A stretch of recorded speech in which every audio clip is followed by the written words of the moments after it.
আমরা তো ইন্টিগ্রেশন দিয়েই যাচ্ছি। আরে ইন্টিগ্রেশন দেওয়া আছে, ইন্টিমেশন দেওয়া আছে।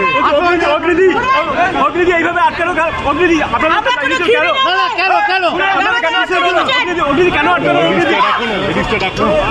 আরে কেন? আরে আমাদেরকে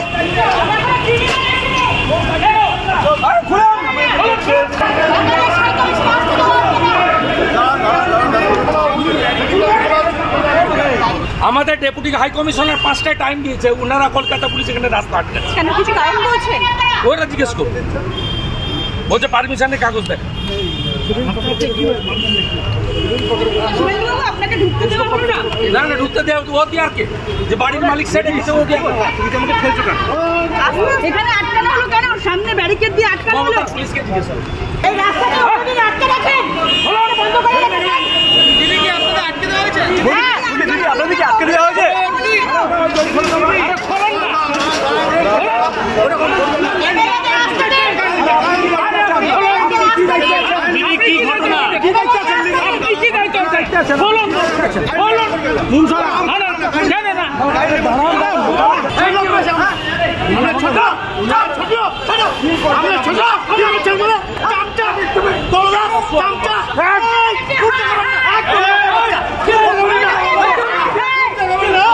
হাই কমিশনার এসে নিয়ে গেল আমাদের মমতার পুলিশ। কেন আটকাচ্ছে? আটকাচ্ছে কেন ও জানে, আর মমতা ওনারা ডেকেছেন আমাদের 5টার সময়। অভিযোগ করবেন? কাকে অভিযোগ করবেন? Deputy high commissioner thank you, Sheikh Hasina গভর্নমেন্টকে থ্যাংক ইউ। শুভেন্দু অধিকারী নিজে এই মুহূর্তে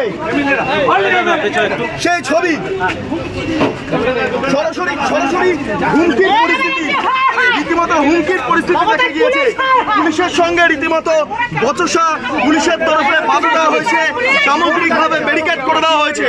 এই মুহূর্তে বাংলাদেশ ডেপুটি হাই কমিশনের সামনে বিরোধী দলনেতা এবং বাংলাদেশের ডেপুটি হাই কমিশনার তিনি এসে এই মুহূর্তে শুভেন্দু অধিকারীকে নিয়ে যাচ্ছেন ভেতরে।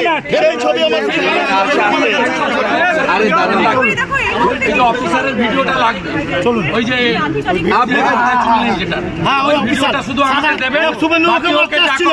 শুভেন্দুবাবুকে মারতে আসছিল যে অফিসার, শুভেন্দুবাবুকে আমার তোলা গালাগাল দিয়েছে। পুলিশ কর্মী যিনি রয়েছেন তার সঙ্গে আমি ছবিটা একবার দেখাতে বলবো আমার ভিডিও জার্নালিস্টকে। সংশ্লিষ্ট যিনি পুলিশ আধিকারিক রয়েছেন তার সঙ্গে শুভেন্দু অধিকারী তার রীতিমতো